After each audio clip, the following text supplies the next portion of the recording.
Eva took out a folding fan and fanned herself with it, glaring maliciously at Natsui as though silently daring her to repeat what she'd said. However, her mouth was still smiling, curved in the shape of a crescent moon. In that unpleasant silence, Rosa gulped. Hey, Natsui-ne-san? To whom do you think you are speaking in such a tone? Speaking to the exceedingly rude sister of my husband.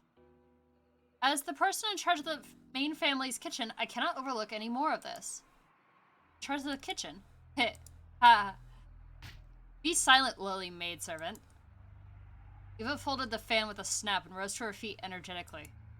Compared to the elegance and playfulness she'd shown until a second ago, she was now unimaginably aggressive. How foolish. You stand down. Before Eva of the Ushiromiya family. You tell me to stand down. Me, Ushiromiya Eva, third ranked in the Ushiromiya family hierarchy, and the one allowed to sit at the left shoulder of the head? Know your place. Then look at your shabby self in the mirror. Where is the symbol of the wing on your clothes? Where are you permitted to wear the one-winged eagle? Aren't you nothing more than a borrowed womb to house the next successor to the Ushiromiya family? Understand your place, you common housemaid. Eva's face twisted hideously as her words gouged into Natsui's heart like talons wrenching at it. There were 100 ways Natsui wanted to respond. However, her anger and sorrow crushed her throat. None of those words managed to make it to her mouth. Her anger had nowhere to go, and became a single hot tear that slowly dripped down. What's wrong? If you have something to say, please do so. Come on. Eva faced her with a provocative gaze. However, Natsui could do nothing but tremble, her clenched fists quivering. Kraus quietly broke that powder keg tension.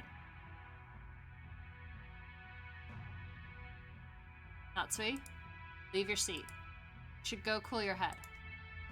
What? Natsui resented the fact that her husband had not come to her aid, shifted the focus of her attack.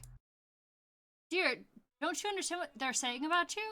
These people are baselessly calling you a traitor to father. They are making light of the fact that we protect the glory of the Ushiromiya family, even though we are constantly expending every effort to earn that glory from father. They trample all of that underfoot with their hateful rambling. You don't even try to fight back? Why? I'm only standing up for us because you won't, but you've been putting the entire burden on me for some time now. And now you tell me to go cool my head? It's always me. Even though I have always considered this family's affairs so seriously, you've... Natsui was already unable to hide her tears. She flew from the room in that state. After that, all that remained was a somewhat embarrassed mood about the parlor. When the sound of footsteps grew distant, and silence returned, Kraus shrugged his shoulders lightly. I apologize for my wife. She has always been bad at controlling her emotions. Even been rough for me. That's what's been managing your household. You must suffer to no end, Nissan.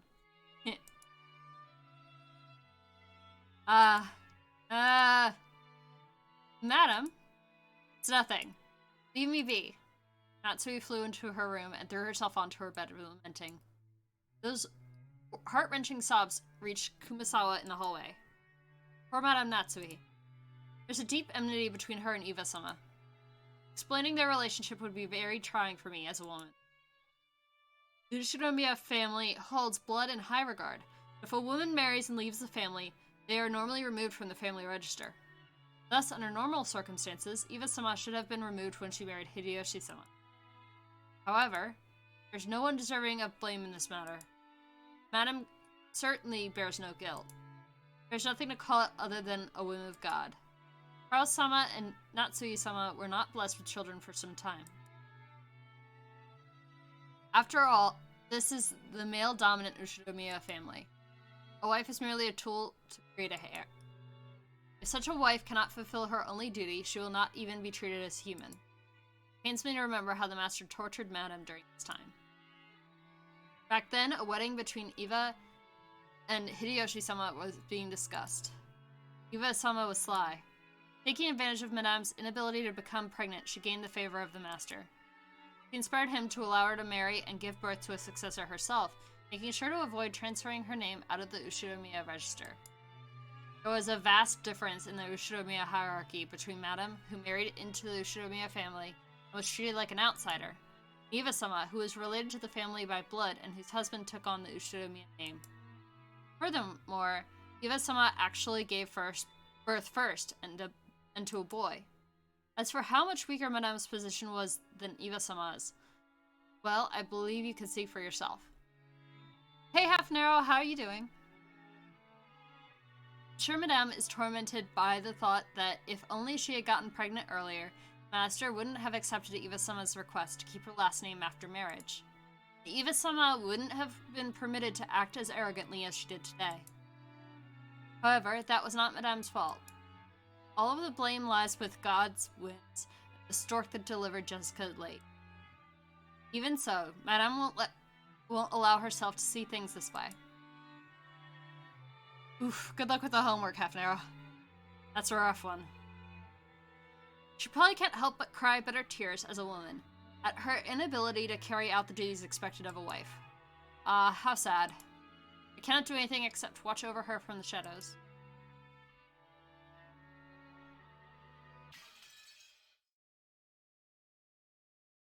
Big things. Heavy things.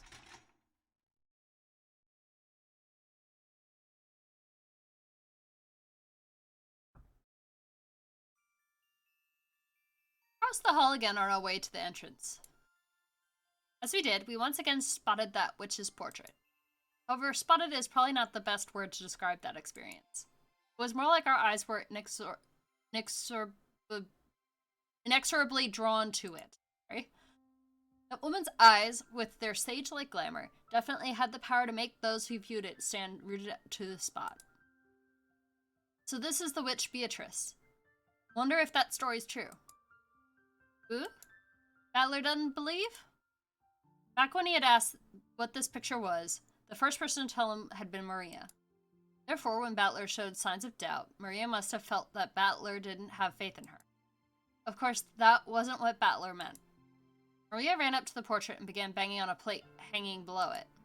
Maybe the title of the portrait was written there. Maria, trying to prove that she wasn't lying, obstinately continued to hit the plate.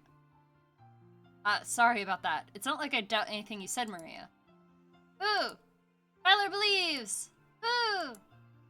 When he patted Maria's head and apologized, he seemed to accept it, sticking out her chest and proudly oohing. What's this? My beloved witch Beatrice. Behold the sweet fish river.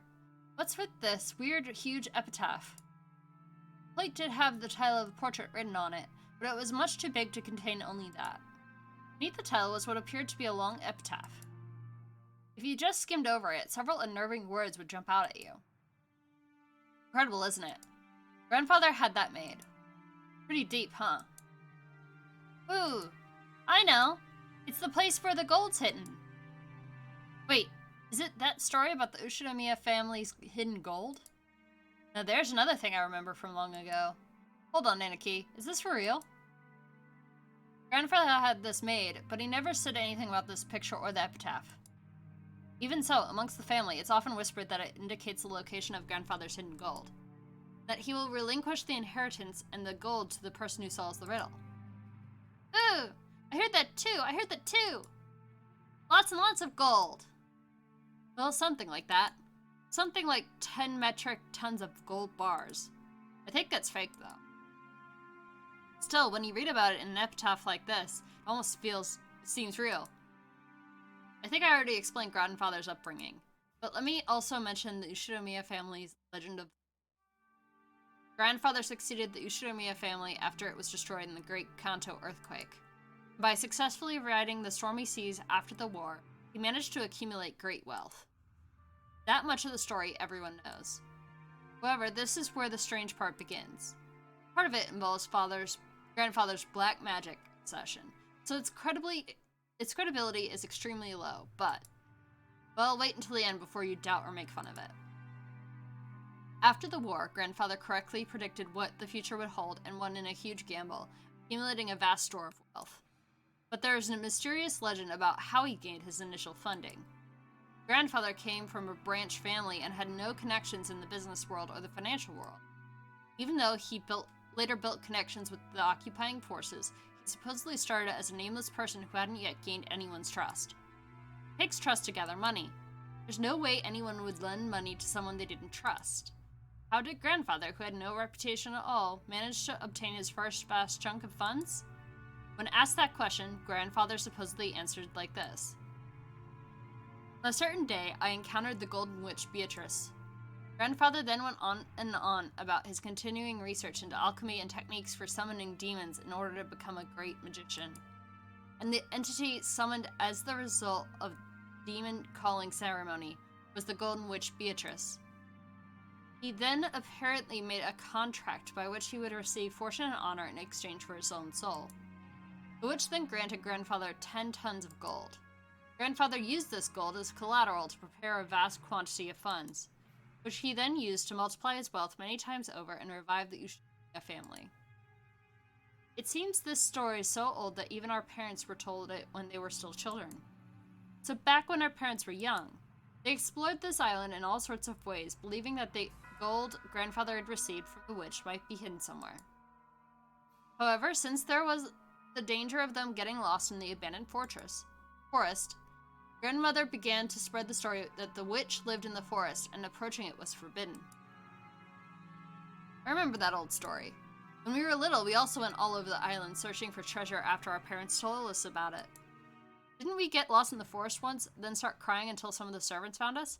Our parents got so mad. Dang, that takes me back. We sure were idiots, weren't we? After all, Grandfather only bought this island after using those funds to get rich, right? That means he must have had the gold before coming here. There's no way the gold's on this island. It's not necessarily so. Maybe the gold was hidden on the island from the beginning, and he bought the whole island just to ensure it'd be his and his alone. There was a whole 10 metric tons of it, right?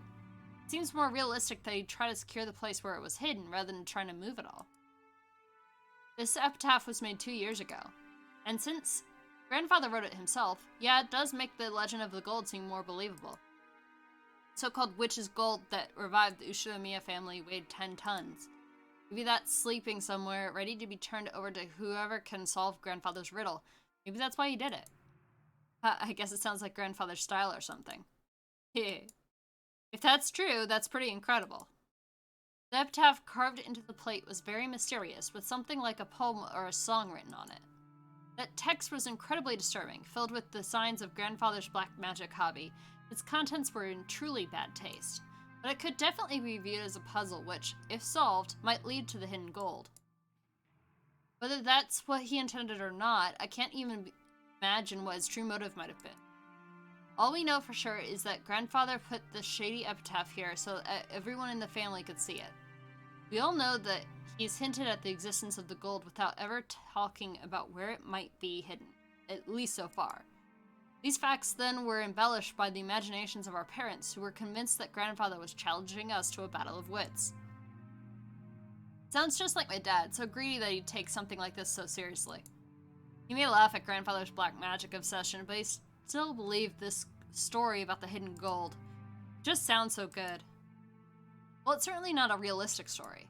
At that time, when Grandfather was still nameless and had no connections, there was no way anyone would just lend him a massive quantity of gold bars for free. If such a person actually did exist, it's not unthinkable that Grandfather would call such a sponsor a witch. Yeah, but it's 10 tons. 10 tons! If you cash that in, how much would it come to? I mean, it'd have to be a ridiculous amount, right? Certainly would be a ridiculous amount. They say that the total amount of gold mined by humankind since the dawn of history is 100,000 metric tons at most. That's 1/10,000th of all gold humankind has obtained throughout history should belong to just one person. Is just insane. On top of that, this witch supposedly had all that gold collected in one place and was able to lend it to Grandfather just like that. We're not talking about any ordinary person. Well, to me, that 10 tons number seems pretty fishy. After all, no one's actually seen it except Grandfather, right? Even if we assume that some generous witch existed and lent him some gold, maybe it was closer to 10 kilograms than 10 tons. Even 10 kilograms would be a pretty incredible sum, right? Ooh, 10 kilograms of gold is how much? Maria, who wasn't following the story and felt like she was being spoken to in riddles, finally found a place where she could ask us a question. It was a question I also wanted answered right then. Whether it was 10 kilograms or 10 tons, it still felt like a huge amount, but I had no idea exactly how huge. George Anarchy folded his arms and tried to remember the market price of gold. Well, even the value of gold is affected by the market, and the value of physical gold can change depending on its purity and trustworthiness of the foundry. You also need to pay handling fees to cash it in. However, that doesn't change the fact that it's a precious metal. Some people estimate that humanity will mine all the world's gold within half a century if gold mining continues at its current rate. Just guessing haphazardly, I think you could expect a price of about 2 million yen per kilo. Whoa. Just now I randomly said 10 kilograms since it sounded smaller. But even that would be worth 20 million yen, wouldn't it?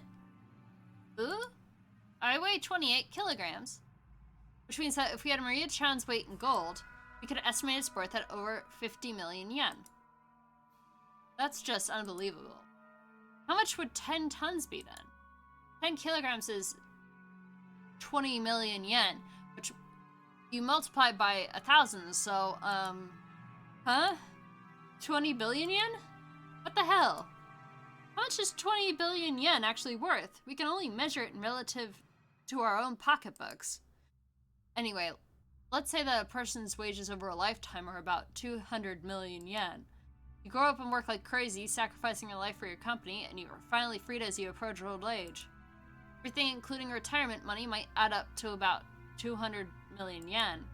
In other words, that's the amount of money that'll be made throughout a human's life. No, you could even call it the value of a life. So 100 times that sum is an unbelievable amount of money. You work from age 20 to 60. It's 40 years of work, so it's equal to 4,000 years of work wages. If you worked every day starting from the Jomon period, you'd only reach that number about now. Ooh, 20 billion yen is a lot? Heck yeah, it's a lot. Maria, you love shortcake, right?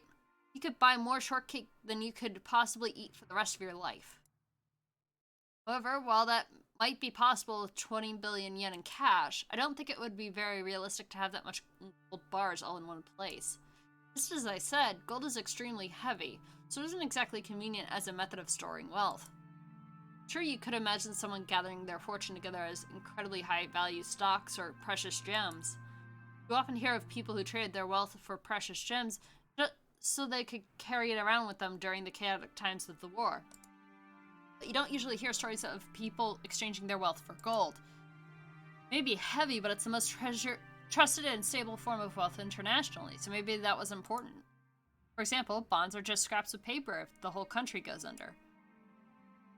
You can also look at it that way, but even one 10-kilogram ingot is pretty heavy to carry around. Haven't you heard? A 50-kilogram person can't carry a 50-kilogram bag over their shoulder. With that many gold bars, the amount of labor and risk for one person would be hard to calculate.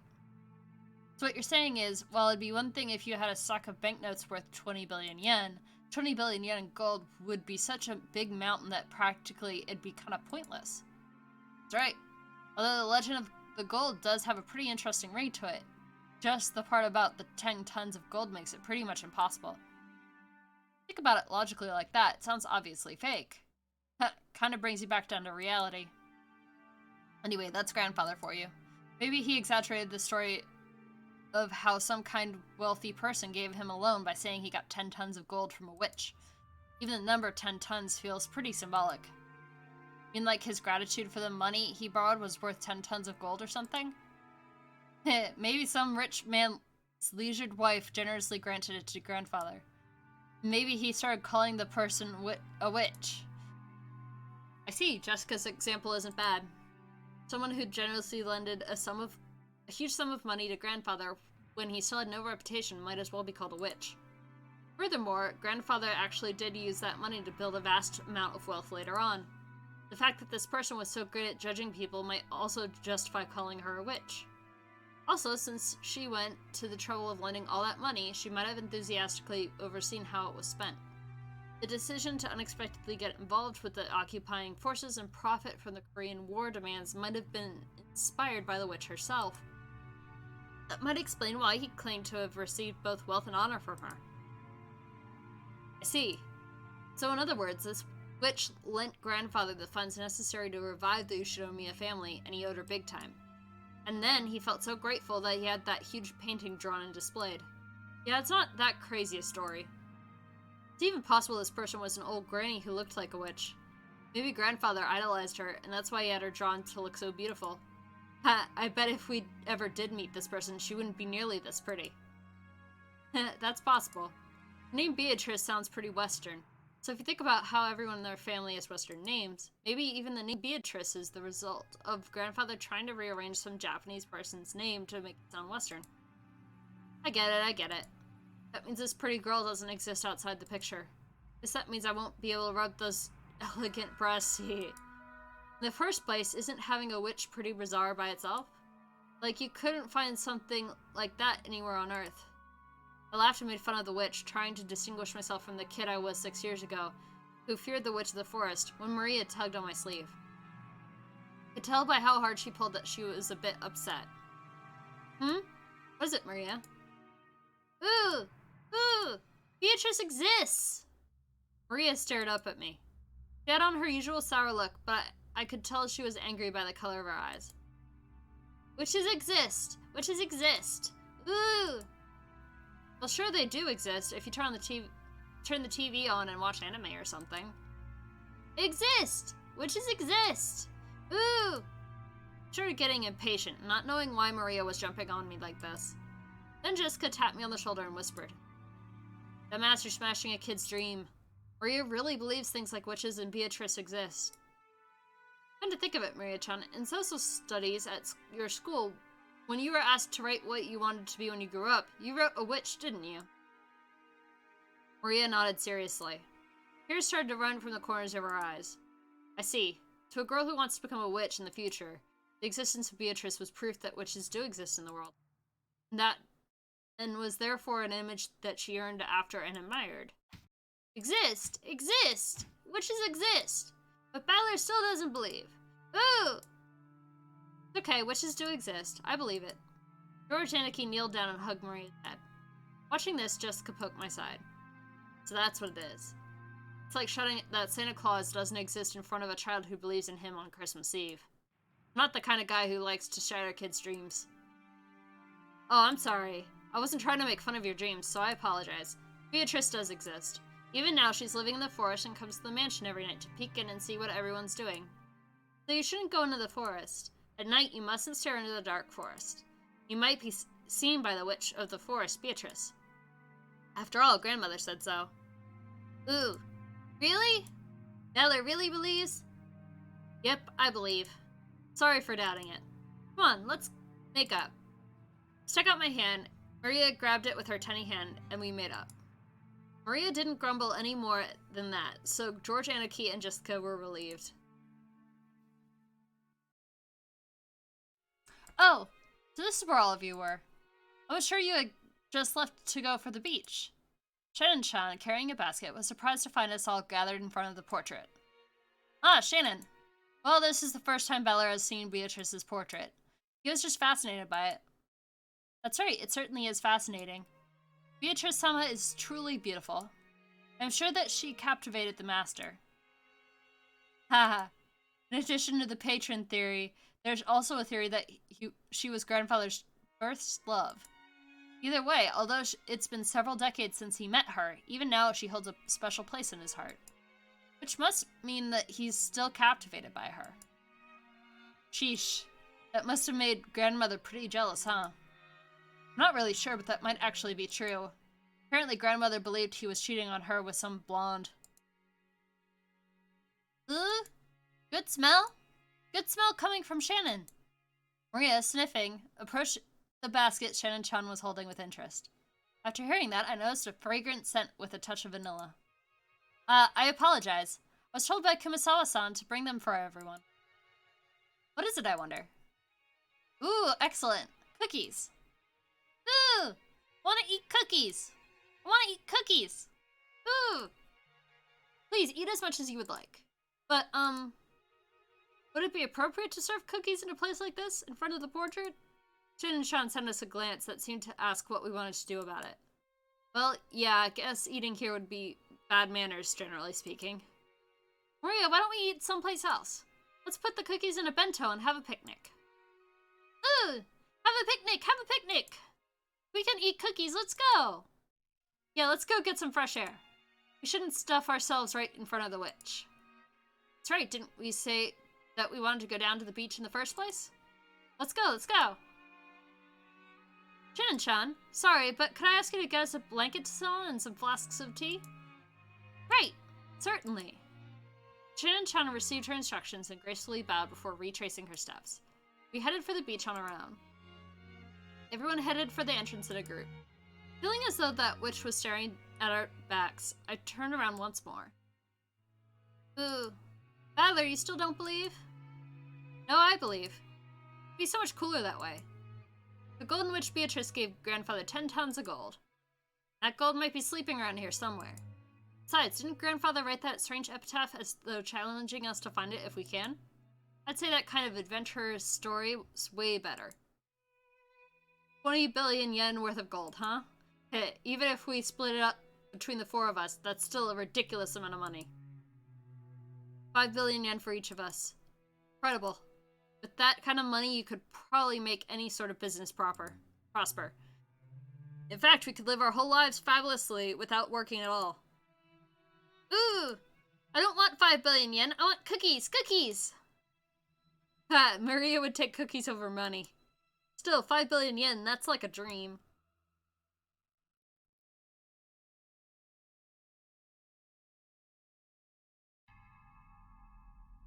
Ridiculous.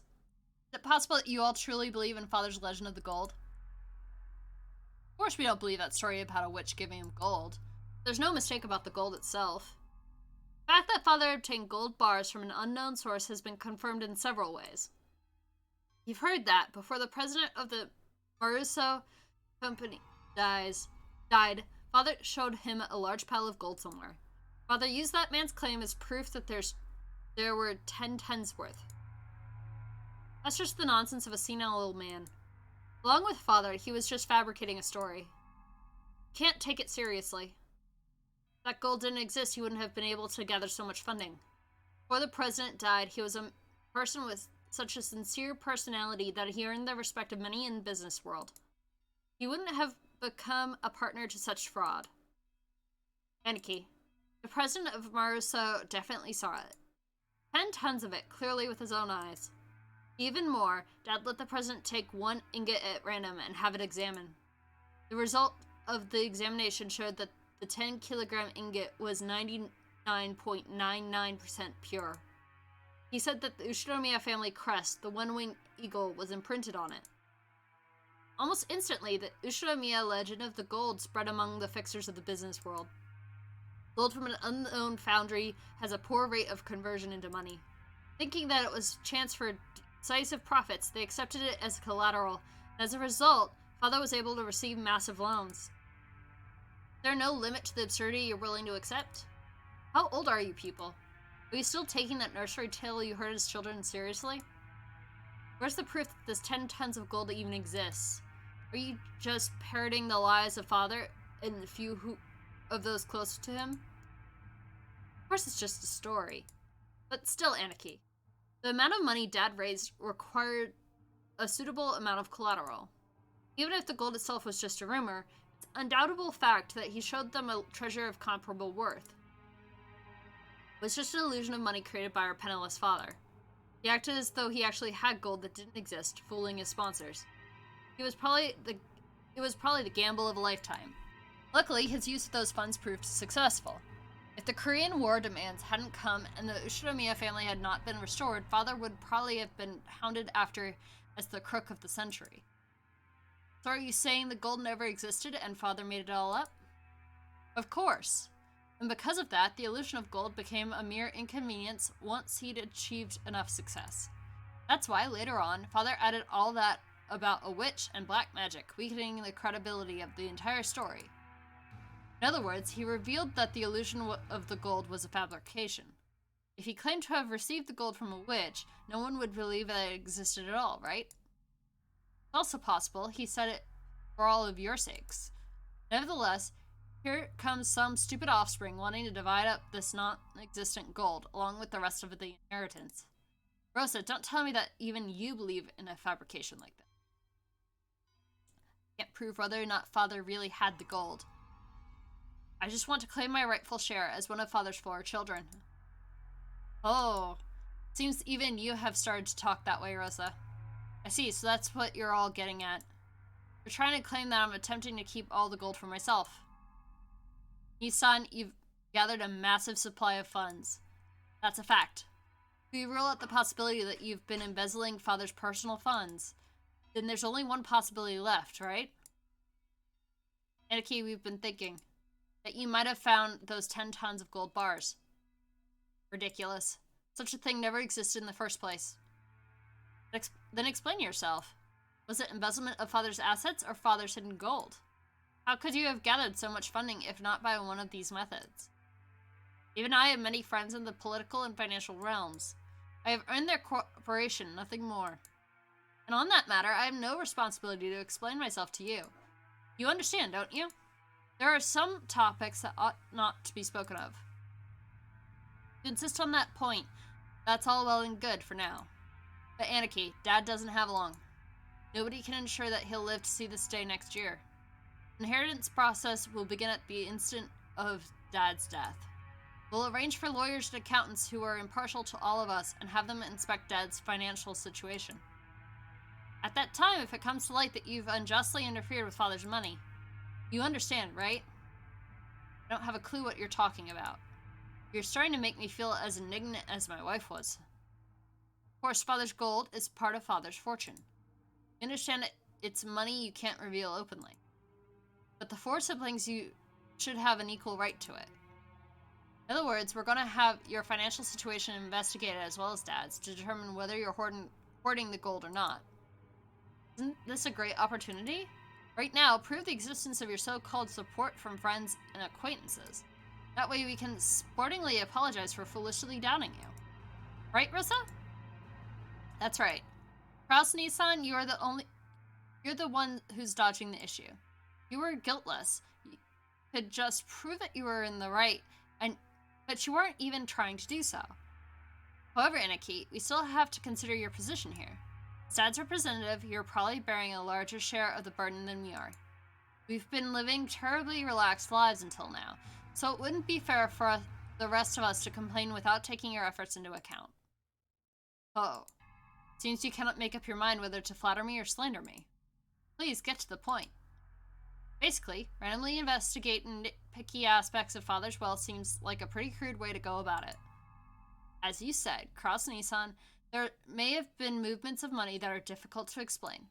We've come to consult with you today while fully aware of that point. Both sides stand to gain from talking about this now. A consultation. Oh. When the inheritance is divided, you'll be rewarded for your years of hard work taking care of Dad by an agreement that's generous in your favor. Don't misunderstand us, Nissan. You aren't saying that we'll abandon our rights. But when we make our claim for what we deserve, we might as well offer a generous understanding of your position. That's what we mean. In other words, if you accept our conditions, then when the inheritance is divided, we'll leave the investigation of Father's financial situation to you, Kraus Nissan. All of the siblings down from Eva downwards suspected that Kraus was trying to steal their father's wealth. So letting Kraus report the state of that wealth was extremely contradictory and a huge concession. If, as they claim, Kraus was actually embezzling money, Kraus would be able to hide that fact. Besides which, it would be possible for him to control the distribution of the inheritance in a manner favorable to himself. Kraus, realizing that this sounded too good to be true, couldn't help but feel suspicious. Couldn't help but worry about what they'd ask for in exchange. Oh? After mistrusting me completely, now you say that you're willing to restore your confidence in me as the eldest sibling? So, what is it you want in return?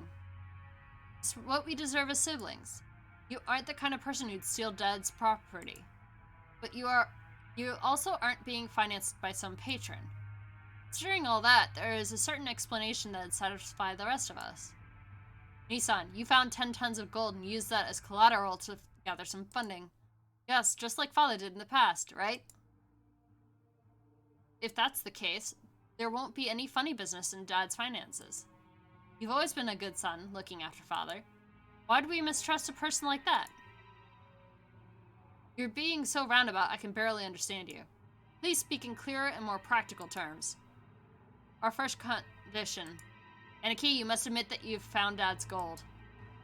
Are you asking me to admit I possess gold that doesn't exist? Our second condition. You'll acknowledge that each sibling has a right to a share of the gold. You'll pay out those shares. How foolish. That non-existent 20 billion yen of gold, that would be 5 billion yen per person. Are you telling me to pay a total of 15 billion yen? Ridiculous. Keep listening till the end. We know that much money can't just pop out of nowhere. We're not asking you to make an impossible deal. Of course, regarding the portions of the gold, we plan to reward you plenty for your hard work until now. Our third condition, a portion of the gold to be to the one bearing the title of successor to the Ushiniya head family will be 50%. Remainder will be considered the fair share of the siblings and divided up. Of course, this also includes you, Cross-Nissan.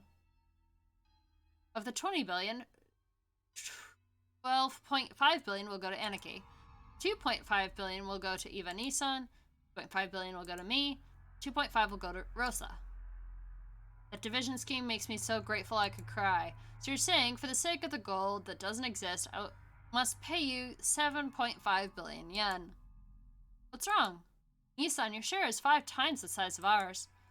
These are such good terms, I'd be jumping for joy. Here. Our fourth condition.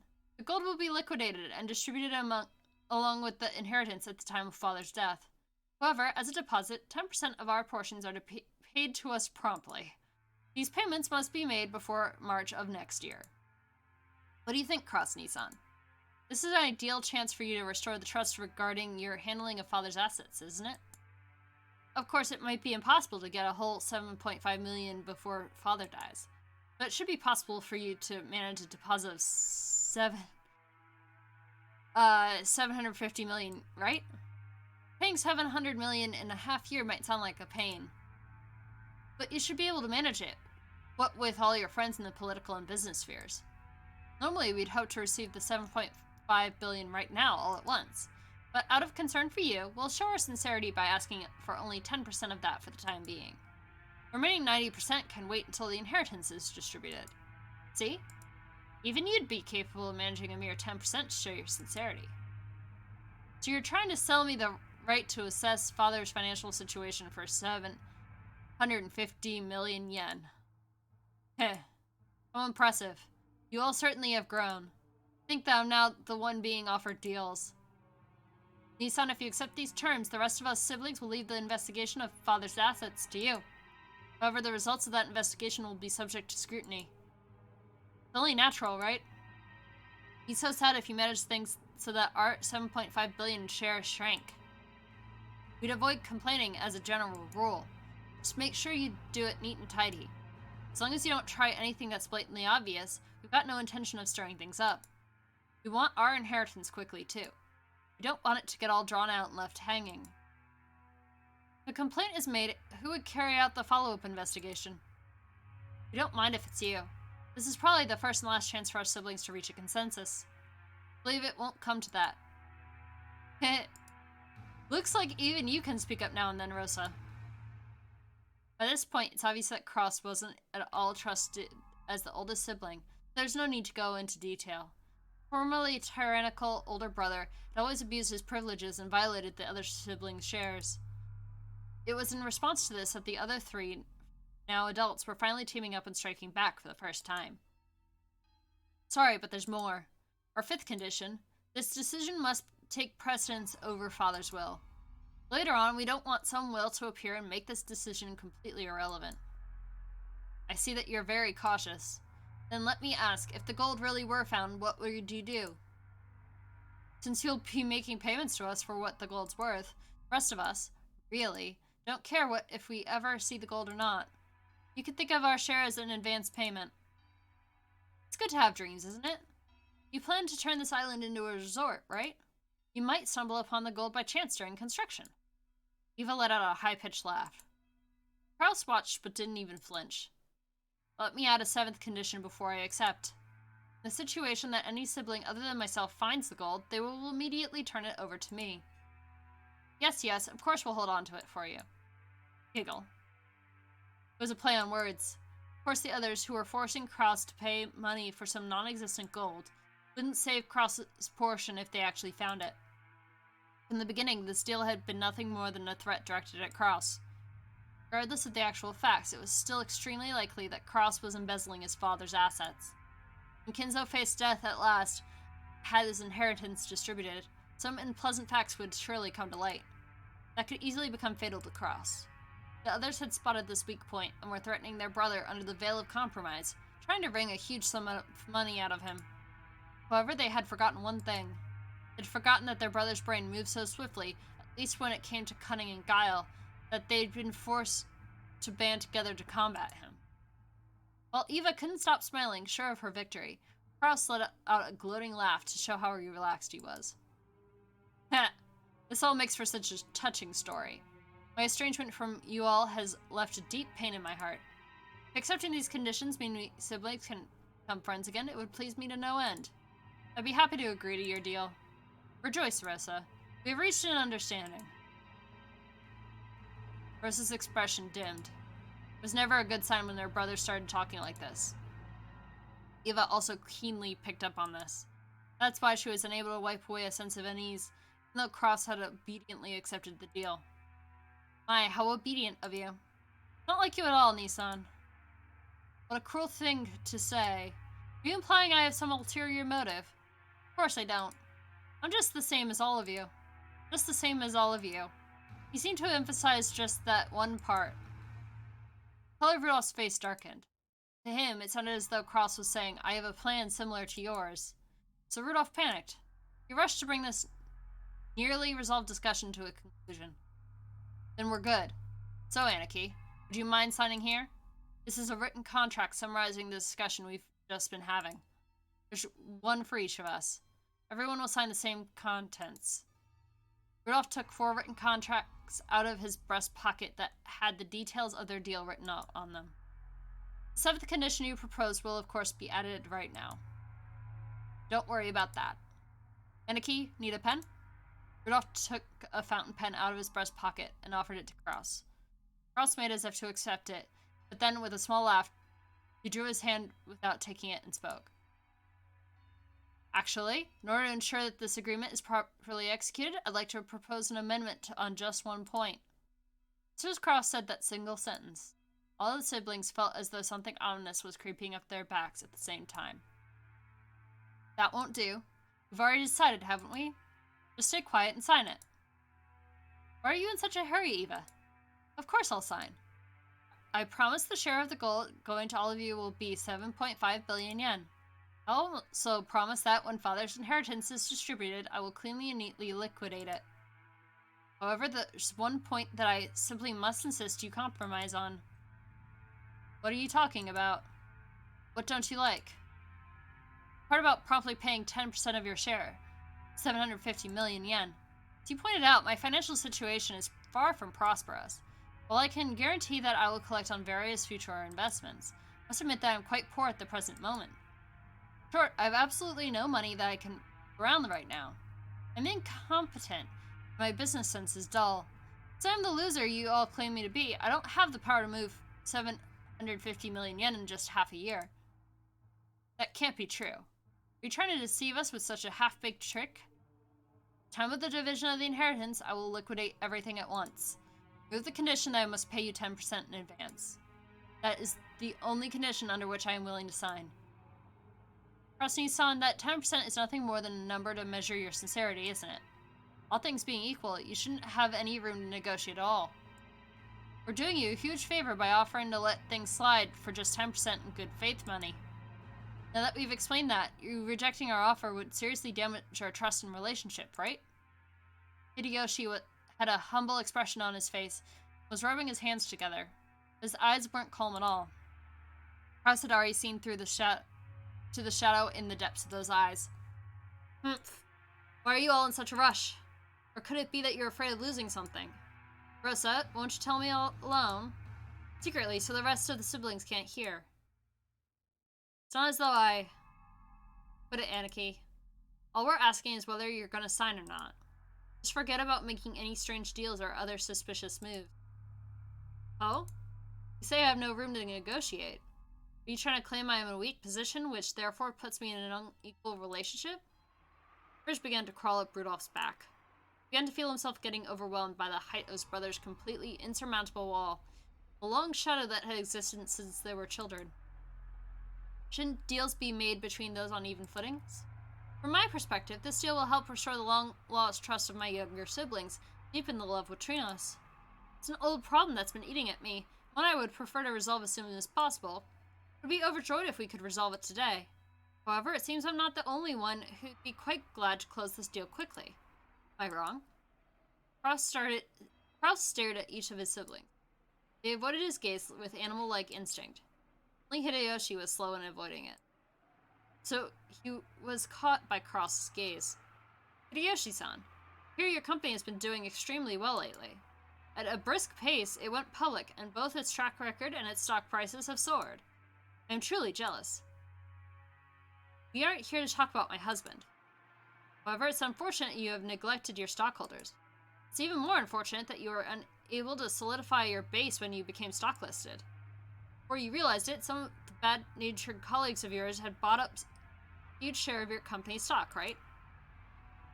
But how could you know about that? Same way you knew about me. It's possible to collect evidence at proving that no one would offer a loan to me. It's possible for me to collect evidence on you. Is it really so unexpected as that? Kraus grinned broadly. In contrast, Hideyoshi's face was rapidly turning pale. Hideyoshi's company was a restaurant chain management company that he'd started from nothing. Thanks to Hideyoshi's management efforts, the company had achieved success repeatedly, expanding its range, and a petition to make it a stock-listed company had recently succeeded. The greatest advantage of being in the stock holding system is that you can sell stock certificates and gain a large amount of financing. That amount tends to be far greater than a business's normal profits. So this is an extremely effective way to gather massive funds to expand a business even further. However, in exchange for financing the company, stockholders gain certain rights. They're given rights that allow them to observe and guide the company they've invested in, leading to profits even greater than their original investments. This right is guaranteed to the stockholders.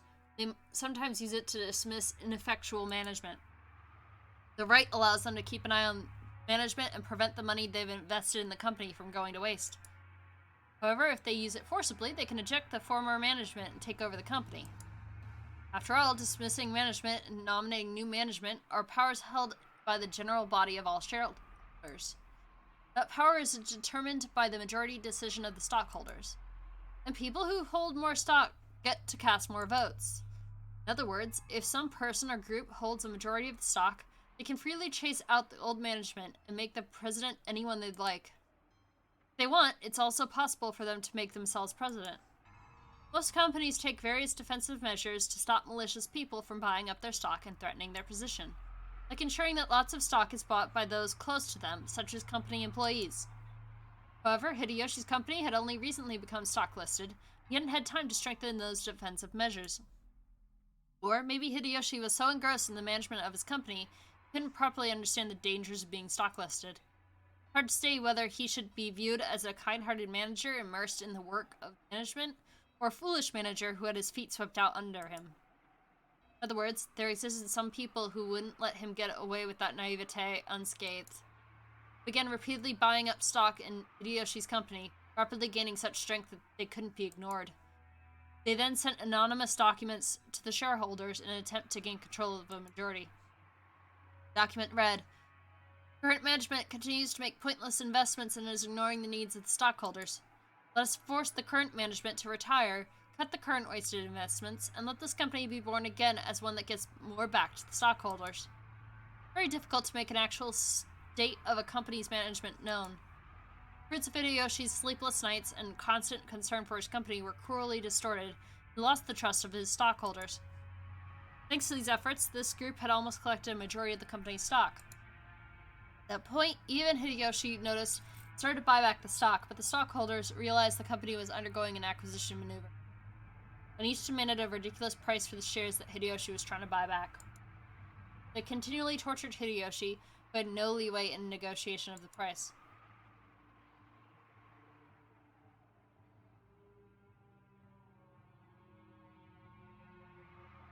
One of the certainties of capitalism is that the price will rise when two parties vie for the same thing. One of the certainties of democracy is that the majority controls everything. So in the end, whoever manages to buy up the most stock wins. Put another way, whoever has the most money wins. This Hideyoshi could obtain a large sum of money. At this critical time, he could easily lose all he had built so far.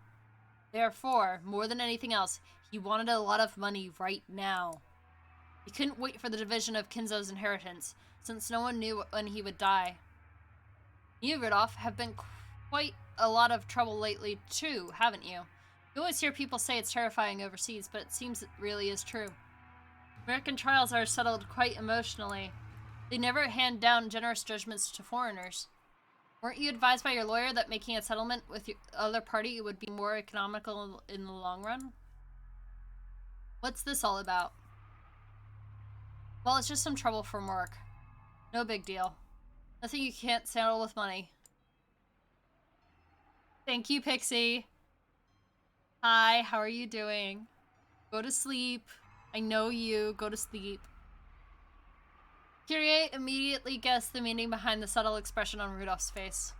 Her husband had gotten wrapped up in some kind of trouble without her knowledge, and had been worrying over it alone. That's right. In this world, anything can be settled with money. After all, it can even buy back the broken bonds between siblings. America is very fussy about the violation of rights, but with money, anything can be settled. Long live capitalism. Though, rumor has it that the settlement money could be as high as several $1,000,000. Rudolph had been building a large amount of wealth with a certain type of niche industry. However, a niche is a niche. Definitely wasn't a business exposed to the light of day. An American corporate giant was trying to accuse Rudolph's company of violating their rights. For various reasons, it was thought that victory for Rudolph in this trial would be extremely unlikely. He was being forced into an all-out surrender. Even so, there was a way for this to be resolved with money. If he could just pay that money, it might still be painful, but he'd be able to pick himself back up. But if he didn't pay, he'd lose everything. Therefore, more than anything else, he wanted a lot of money right now. Marissa, you're a good and noble little sister. You wouldn't get yourself involved in any dangerous money game. However, your soft-hearted nature has brought you trouble, hasn't it? In my opinion, becoming a co-signer for anything isn't something one should enter into lightly. That's none of your business, Kraus Nissan.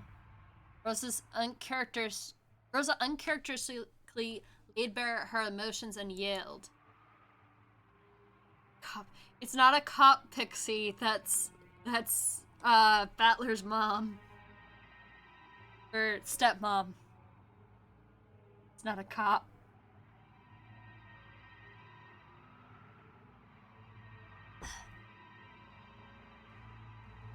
Rosa uncharacteristically laid bare her emotions and yelled. After all, no one was supposed to know that. As Kraus watched, he let slip a muffled laugh. Without exception, every one of them, more than anything else, wanted a lot of money right now. In other words, the situation had been reversed. After all, the person the younger siblings were threatening was the only one who had no urgent need for a large sum of money. The other three, however, wanted a lot of money quickly, no matter the cost.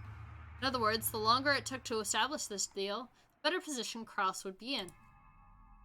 Kraus was extremely sly.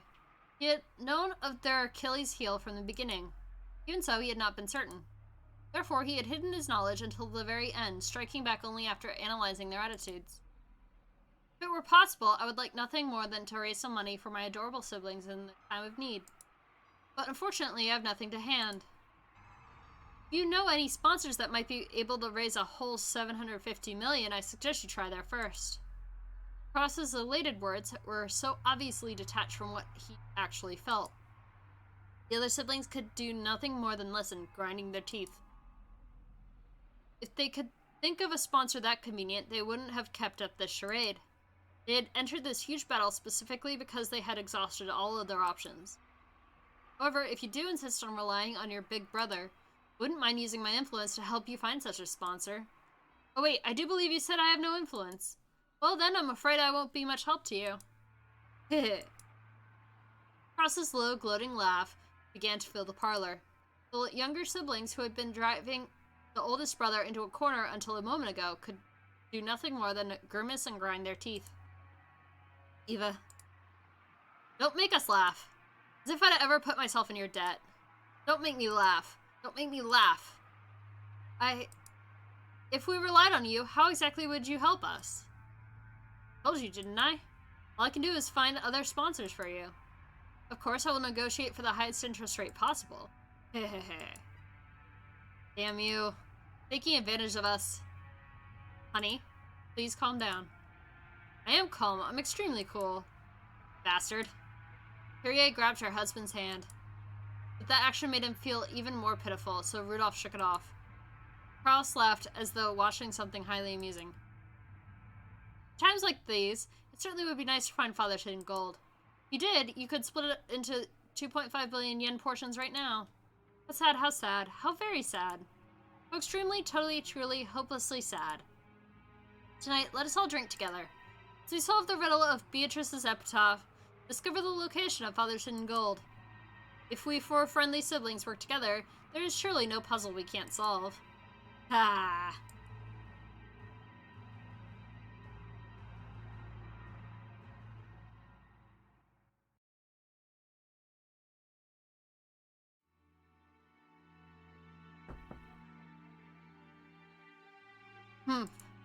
Quite an entertaining scheme.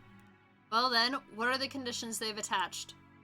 Well, whether or not Cross-sama actually discovers the gold, he'll pay Eva-sama, Rudolph-sama, and Rose-sama a total of 7.5 billion yen for their shares. However, 10% of that will be paid before March. Ah! Cross, you dunce. To think he would have his feet swept out from under him by his younger siblings. How truly amusing. It sounds as though they tripped when going in for the kill, yes? Yes. Cross-sama exposed the fact that Eva-sama and the younger siblings all have an urgent need to get money. They're even in need to expose such obvious facts? That irresolute, incompetent man. What are they doing now? That conversation has been put on hold for the time being. Now Beatrice-sama's epitaph is being discussed. So they're trying to solve the riddle and find out where my gold is hidden. Yes. Kenzo set down his spectacles and snorted. Will the miracle be fulfilled first? Will those fools expose the gold first? What a show this will be. The very moment those fools solve my puzzle, I will suffer utter defeat. They can suck my corpse down to the last fragment of bone. The greed of fools can allow great magic to bring forth a miracle. And yet, if the fulfillment of the miracle comes first, if it comes first, Beatrice will be resurrected again. The smile I've been chasing half my life will be restored. Oh, Beatrice, soon will come the sacred night when we shall bet upon a miracle. The game of demons shall begin. I will surely prove triumphant and survive. I'll let you have the lives of all those others. I don't need wealth or honor or assets or gold or anything. All I want is to see her smile one last time. Hack, wheeze, half cough. Kinzo choked, apparently in great pain. Kanon got closer and tried to pat his master's back, but Kinzo motioned for him to stop. Do you know why I went to the trouble of exposing the hidden location of the gold in a place that everyone can see? No. It's because magical power is determined by risk. If the number of people who just try to discover Beatrice's gold is great, the danger of them succeeding is great as well, then the power of magic will bring about a grand miracle if we succeed despite the odds. In other words, magic is a game. It is not the case that the one who performs the best becomes the victor. The victor performs the best because he has been granted magic. You see, it is similar to how the miracle of life can be granted only after winning against the divine odds of several hundred million to one. Is this a little difficult for you? My apologies. That's fine. It all comes down to this. I'll give all that I have built up to the one who solves the mystery of Beatrice's epitaph. Wealth, honor, gold, and the inheritance of the Ushinomiya family. Everything that I have established. My children certainly aren't the only ones with the right to attempt to solve this riddle. Anyone who solves the riddle will have the right to gain everything, even you. Yes. However, I couldn't possibly understand such a difficult puzzle. Of course, I made it difficult, but you must try to solve it as well. That will form the seed that summons the miracle of my magic. If everyone attempts it and everyone fails, that will be that. However, if the miracles come together and give birth to magical power, it will happen. Beatrice will revive. That is why you must attempt it too. Everyone must attempt it. And in so doing, they will give strength to my magic. Do you understand? Yes, I will try. For a long while, Kinzo repeatedly muttered to himself, agitated and clutching his head. Kennen stayed where he was, alert and unmoving, until he was given the next order from his master. Kinzo eventually realized this. Very well, leave me. There's a bag of sweets on the liquor cabinet. You can take some with you as a reward. I'm fine. After all, I am furniture. So furniture doesn't eat sweets. Well, I suppose it stands to reason. In that case, leave me. Yes. Excuse me. Yeah, this family is not ready for what's gonna happen to them half now. Definitely. They are definitely not. Is this game an allegory for the Japanese economic boom? I don't know?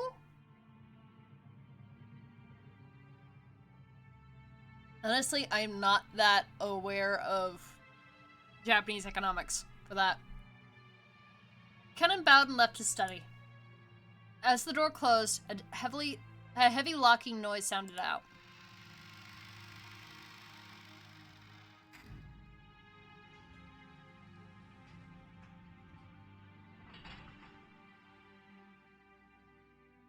But it was not the sound of Kennen locking the door.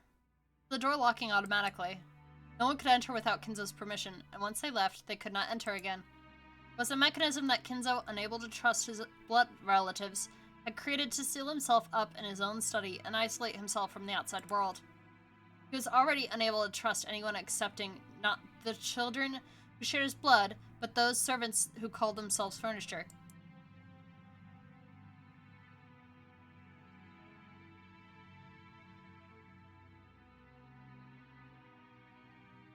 Nanjo-sama, how are you feeling? Ah, Genji-san. Oh, it's just that there's no place for me to be anymore. With a bitter laugh, Nanjo turned to face the door of the parlor. That look was apparently enough to tell Genji what Nanjo wanted to say. For the most part, Genji also understood the family's situation. It must have made him want to frown, knowing that right now, in the lounge, the master he served was being discussed so disrespectfully. But it would have been very difficult to gather that from his indifferent expression. Still, I don't understand. Why did Kinzo-san have something so provocative written, I wonder? Nanjo looked at the portrait of Beatrice. No, he actually directed his gaze beneath the portrait at the plate with the epitaph. I do not presume to understand the master's thoughts. However, I'm sure he had a deep reason for doing so. Since long ago, when Kinzo-san played chess, he would always prepare his moves according to some far-reaching judgment. Yes, sometimes even to make moves I couldn't understand. For an average person like me, it was impossible to see through whatever he was planning. Sometimes I wonder if this might be some kind of will in the master's eyes. Perhaps he wishes to hand over his wealth and title to the one who can understand it.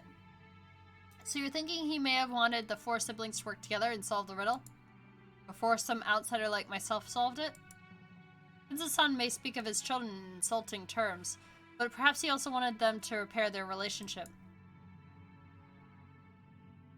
Certainly would be heartwarming if, as Nanjo had suggested, this epitaph had been made to repair the siblings' relationship. However, both Nanjo and Genji knew that nothing could be more impossible than this.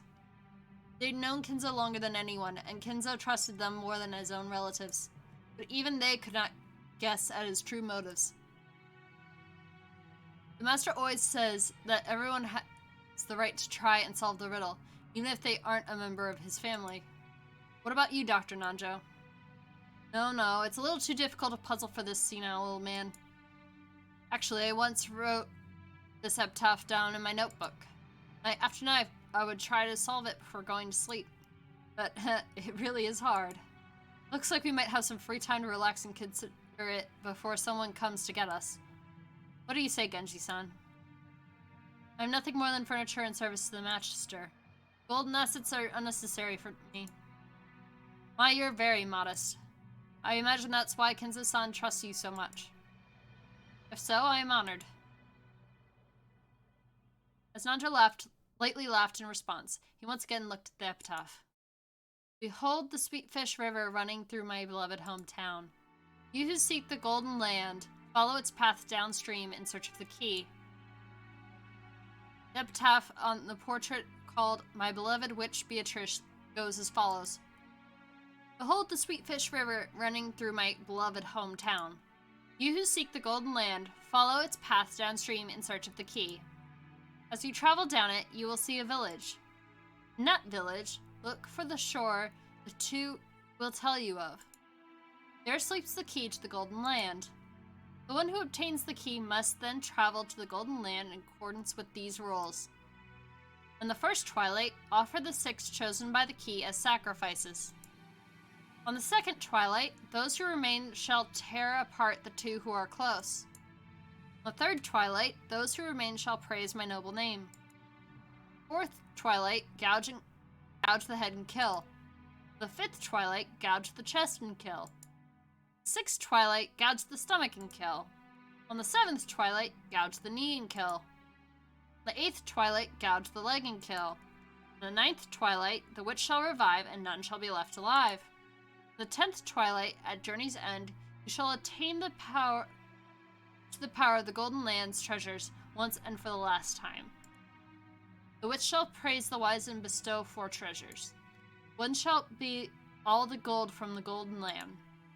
One shall be the resurrection of all the dead souls. One shall be the resurrection of the love that was lost. One shall be to put the witch to sleep for all time. Sleep peacefully, my beloved witch Beatrice. That's the riddle. It's up to you to figure it out. Or, keep watching, I suppose.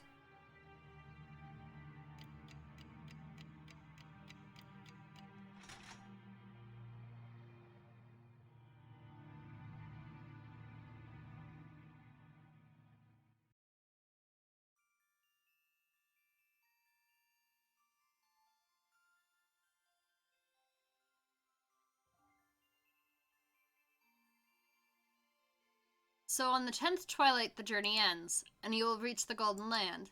You really are diligent, Maria. You did a good job writing this all down. Ooh! I forget a lot, so I always write things down. Mama told me to. There was a notebook inside the handbag Maria was always carrying around. Beatrice's epitaph was copied into it.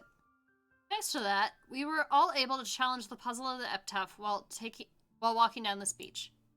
Jessica and the rest had already tried to solve it several times, had already gotten bored with it.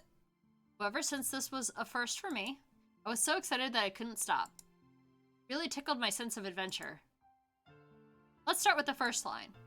Behold the sweet fish river running through my beloved hometown. Where was grandfather's hometown again? I heard that before the war, the Ushinomiya family had a mansion near Odawara, which makes you want to know which sweet fish river flows through Odawara, right? Yeah, because that river would be the starting place. Anyone searching for the Golden Land would head down that and search for the key. What's this river in Odawara? Does it have sweet fish swimming in it? If you're looking for sweet fish in Odawara, it'd have to be Hayakawa. It's famous for its mountain stream fishing. Ooh, I hate fish. Maria, you'll understand when you get a bit older. Like, taste salty roasted sweet fish. Yummy. Even though we just ate, I'm getting hungry again. Shall I bring you a biscuit? Huh? Oh, sorry, that's not what I meant. Don't mind it. Shunin-chan was faithfully keeping us company, since she didn't have any afternoon chores for a while.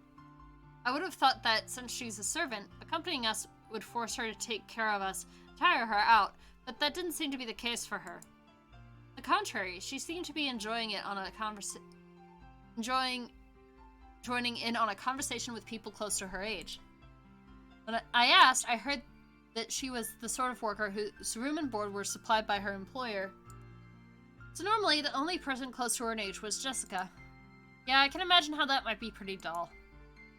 Okay, so I get that the sweet fish-filled river near Odawara is Hayakawa. In that case, we gotta go down it. You find anything if you head down Hayakawa River? You follow it downstream, you'll arrive at the ocean. First, you'll reach the mouth of the river. And the third line of the epitaph was, as you travel down it, you will see a village. By the way, since long ago, the mouths of rivers have been key points in transportation. Large cities tend to be built there. That'd be the next checkpoint. That's a pretty good theory. Just like you guessed, there's an old city there that was very prosperous in ancient times. That's where Odawara Castle is. I think I might have gone to Odawara Castle on a field trip once. It was really was a wonderful castle. Yeah, I also went there. Even though I live in a Western-style house, it's true that Japanese people feel calmer with the Japanese layout. Ugh. Castles are boring. Theme parks are better. Ugh. I see, okay. Okay, if we find the gold, the Great Valor Sama will generously reserve a whole theme park for a day and let you play in it. Still, Odawara Castle, huh? Hidden gold of Odawara Castle. Oh? It's actually starting to sound pretty good. Ha! Well, we figured out that much 2 years ago. The village down the river where the sweet fish swim in Odawara.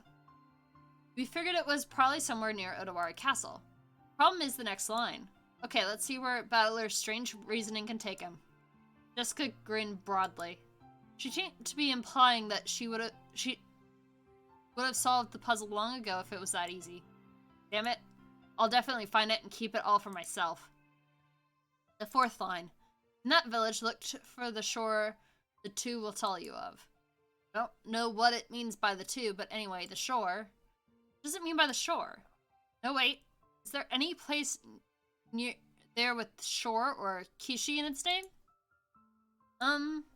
I've heard there's a place called Soga Kishi in Odawara. Huh? Wow, you should know a lot about it. What could that mean? Shun-chan, are you trying to solve the riddle and get the gold too? That makes us rivals. It's not like I'm interested in gold. It's just that George-sama told me about it before. That's because we reached the same conclusion 2 years ago. We even went to the trouble of laying out a map and looking it up. It's about 5 kilometers to the north of Odawara. We definitely found a place called Soga Kishi there. However, after that we get stuck. The fifth line doesn't say where the key is hidden in that place. Ria-chan, could you read it for us? Ugh. There sleeps the key to the Golden Land. Ooh, I could read it! Soga Kishi is probably large. There wasn't ever any house built there by the Ushinomiya family. Not much we can do to find a key in such a vast area without hints. Great. Without the key, we can't advance to the next line. George, what kind of place is Soga Kishi? Let's see. Never been there, so I don't really know, but according to the map, it's in the mountains. Pretty sure it was at the base of Mount Asama. Something doesn't feel right. I expect a riddle pointing the way to hidden gold to be a bit more exact. I get the feeling that in the part about Soga Kishi was a mistake. Well, I think it could be Soga Kishi. Could be talking about some house that grandfather lived in when he was a kid that we don't know about. After all, the first line mentioned his beloved hometown. Shannon, you served grandfather alcohol and stuff lots of times, right? Hasn't he ever talked to you about his past? The master almost never speaks of his past. However, he talks about the Great Kanto earthquake as though it was someone else's story. So he may have been living far away from the Kanto area. The Ushinomiya family may have been living in Odawara, but not all of the branch families were. Grandfather often called himself part of a branch family, the least connected to the successor. And that means beloved hometown might not even be Odawara at all. Never heard anything about grandfather's hometown, and I doubt he'd actually tell me if I asked. The so-called beloved hometown isn't referring to the Ushinomiya family's roots, then Odawara theory is wrong from the beginning. Of course, this doesn't completely remove the possibility that it was Soga Kishi. For example, perhaps he lived in Odawara when he was very young, but then moved far away later. Ugh, I don't understand what you're all talking about. Ooh. Maria had been completely left out of the conversation, and she now sat puffing out her cheeks in boredom. So basically, we can't even agree on the starting point for this dice game of gold. We're totally stuck. But wait, after the first 5 lines, the thing we end up finding is a key, right? Even if you don't have a key, it's always possible to bust through a door. Can't we just skip the first 5 lines and start figuring out the rest? Oh, I hadn't thought about that. Oh well, we're just wasting time anyway. Let's hear the rest of Battler's reasoning. The next part, it gets dark really fast. Shin-chan frowned slightly. After looking back at Maria's notebook to recall what was written there, yeah, I was forced to agree. On the first twilight, offer the 6 chosen by the key as sacrifices. Sure does get horrible quickly. On the second twilight, it says to tear apart the 2 who are close. Does that mean to make them break off their loving relationship? Or does it mean to literally tear them apart? I don't know, but either way, it's pretty disgusting. Even if you set that second line aside, it mentions 6 people for the first twilight, then 5 people for the 4th through 8th twilights. So at least 11 people must be sacrificed. Ooh. They are sacrifices to revive Beatrice. C. Sacrifices to restore the witch. Yeah, that's what it mean.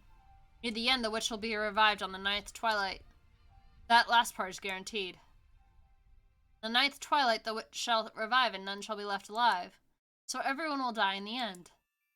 After that, the 10th twilight is the goal line. Not sure how you're supposed to reach the Golden Land if everyone's dead by then. Depending on how you interpret it, the traveler who holds the key may or may not be included in the none shall be left alive part. But at the end, there's something pretty interesting. After reaching the goal, which gives out 4 treasures. One shall be the gold. Problem is the next one. It says that the dead souls will be resurrected, right? Doesn't that sound like it means everyone who died in the earlier lines? You put it like that, the part about reviving lost love might refer to the pair torn apart on the 2nd twilight. That's right. 4th one refers to 9th twilight. The 4th treasure is putting the witch revived on the 9th twilight to sleep. We put a happy spin on all this. It'll be hectic with people dying and breaking up all over the place, but it'll all be made right in the end. The awakened witch will sleep again, and everything will be like it was at the start, except with a huge pile of gold. The witch must be pretty busy, what with all the killing, reviving, breaking up, and reuniting people. Not to mention waking up and sleeping. Ha. Sheesh, just when the tale of the hidden gold is getting interesting, it all gets pretty dubious once the witch starts showing up. Too true. Ha. I laughed along with Jessica. After all, the idea of a witch was just too ridiculous. Of course, once you started laughing like that, Maria, who believed in the witch, got angry. Ooh! The witch is incredible. She can do anything with magic. Even kill. Even bring back to life. Even give love. Even take it. She can fly in the sky, can become invisible, can even make golden bread out of nothing. Woo! Woo! Woo! Dang. My bad, we were just joking. Jessica apologized, sticking out her tongue, but Maria didn't accept it. She grabbed her notebook back out of my hands and, opening to some other pages, tried to prove that the witch existed. Those pages had colorful drawings of witches on them, and will convey the fantastical image Maria had of witches.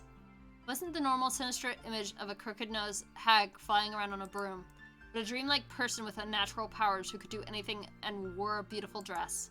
It was just what you'd expect from an imaginative young girl. Flitting through the sky, crossing a rainbow, dancing around all night with a teacup and a teapot that would never get empty no matter how much you poured out of it. With a flourish of her staff, the stars in the sky would become candy and pour down. Flowers that produced sweets would bud along the roadside. To Maria, witches were the only concepts that would embody the magical dream that so captivated her. As she grew older, it was the last remaining thing that could give riches to her dull and plain everyday life. That's why Maria believed in witches. She didn't want that dream of hers to be tarnished. That's why she didn't want anyone to tarnish the epitaph which affirmed the existence of witches. Because the witch named Beatrice is Maria's dream.